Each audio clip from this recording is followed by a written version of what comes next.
Hey there, what's up you guys? It's me, your boy JD, and welcome back to the channel. I know it's been a while. For today's video, what we are going to be talking about is my comparison on the different kinds of LeBron 20s that are out there. And with that, cue in the intro.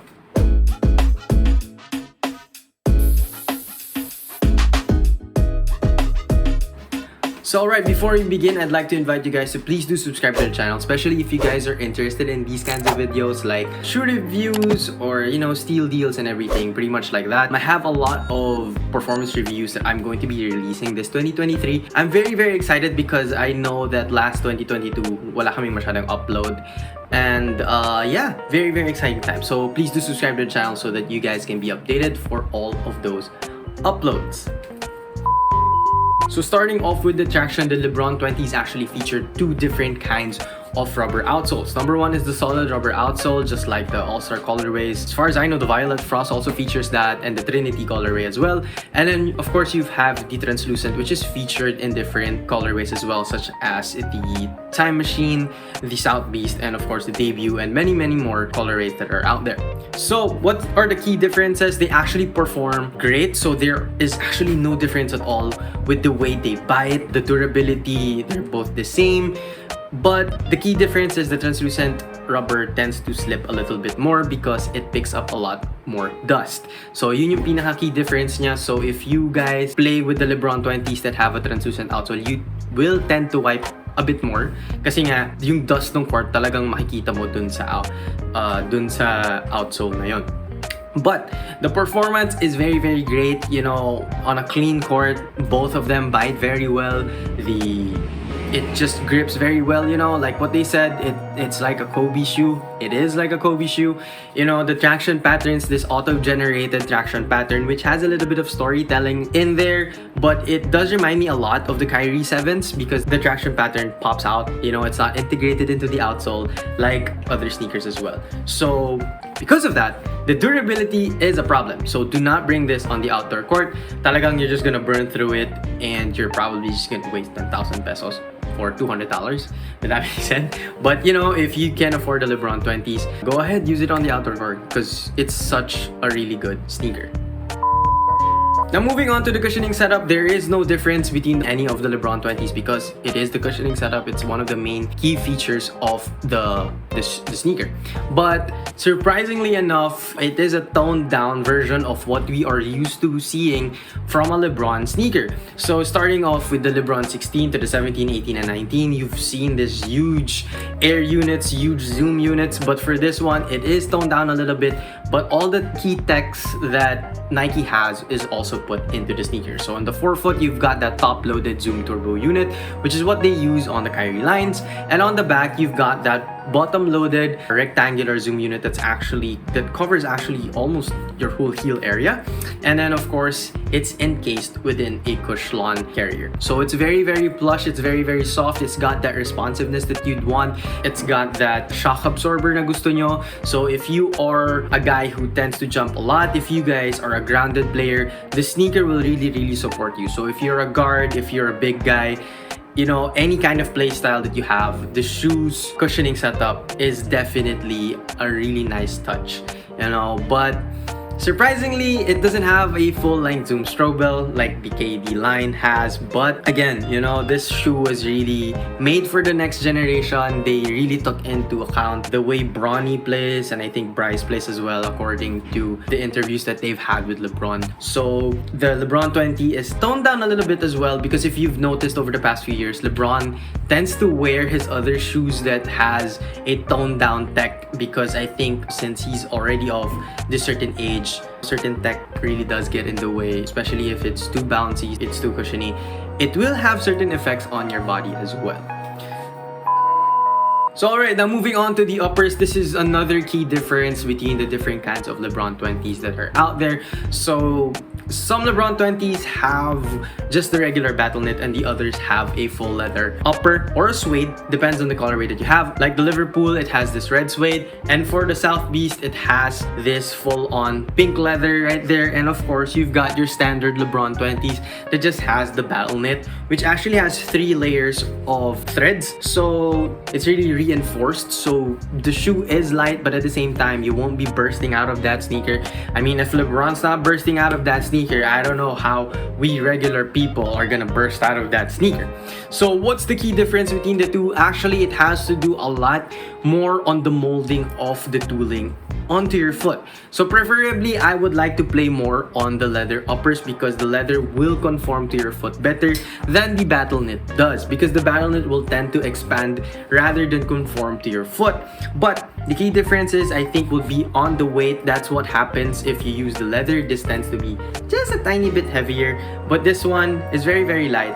But just because this is heavier than this one doesn't mean that this is not light. The shoe is still light. It's just that it will have a little bit more weight. You'd feel it actually if you have, if you've played in either of these, you would feel the difference between the two. Now, preferably, in my opinion, I would rather play in the leather uppers, the leather build. And the reason for that is because, yun nga, like what I said, nagko-conform siya better than the battle knit. But if I'd want to go somewhere lighter, I do prefer the battle knit as well. Now, for the tongue, this is where all the LeBron sneakers are actually very, very similar. On the tip of the tongue, you have that leather panels. So all the different kinds of LeBrons that are out there, all the colorways, they have the same build on the tongue. So you have that battle knit on the body of the tongue so that it has breathability. And then on the tip of the tongue, you have those leather panels as well. And then on the side, you do have those leather panels so that when you yank on the laces, when you're tying the laces, it won't rip through. It has that support that you would want as well. So alright, now we're going to be talking about the fit support and the lockdown. So for the fit, my suggestion would be go true to size, and we are gonna get into this in detail as well because a lot of people have been complaining about this one, and at the same time, ako personally, I also feel it as well. So for the fit, my suggestion would be go true to size. It doesn't matter if you're a wide footer, doesn't matter if you're a narrow footer, just go true to size. So if you're a size 9, go size 9. If you're a size 8, go size 8. I went size 8, no regrets. Usually I can go 8.5, but I know that would have been a mistake because I've been observing the other reviews on the LeBron 20s when people were using it like around late 2022 and early 2023. So a lot of them were saying that they had a problem with the fit because of the heel slippage. Now, because of that, we are going to be moving to the support. So for the support, the shoe boasts a very wide base. As you guys can see here, it has that very, very wide base of support, so you won't really roll your ankles here and there. You've also have that shank plate so that the rigidity of the sneaker is there without sacrificing the weight, without sacrificing the arch of your foot. That carbon shank plate is really, really gonna do you well for the support on the LeBron 20s. Now, for the lockdown, that's the problem. So there's no problem with the fit. Like what I said, just go through to size. Whatever your size is, go through to size. But the lockdown, that's the problem. Nike tried integrating the Nike Sphere into the sneaker, but unfortunately, this is the only downside that the sneaker has. No sneaker is perfect, but ito na yung pinaka-problem ng LeBron 20s. So, if you are wearing really old socks, the kinds of socks that doesn't have any grip, or that doesn't have any knobs or anything, basta luma yung socks mo, your feet are really gonna slip from the sneaker. And at the same time, if you guys do go up half a size, you will have the tendency for the shoe to really slip out of the sneaker. So I have friends who have the Trinity colorway and they're saying that they don't like it because they're pointing out na see, it's slipping out. But honestly, if you just use new socks, that's the solution. Just use new socks. I actually will show you a pair of socks.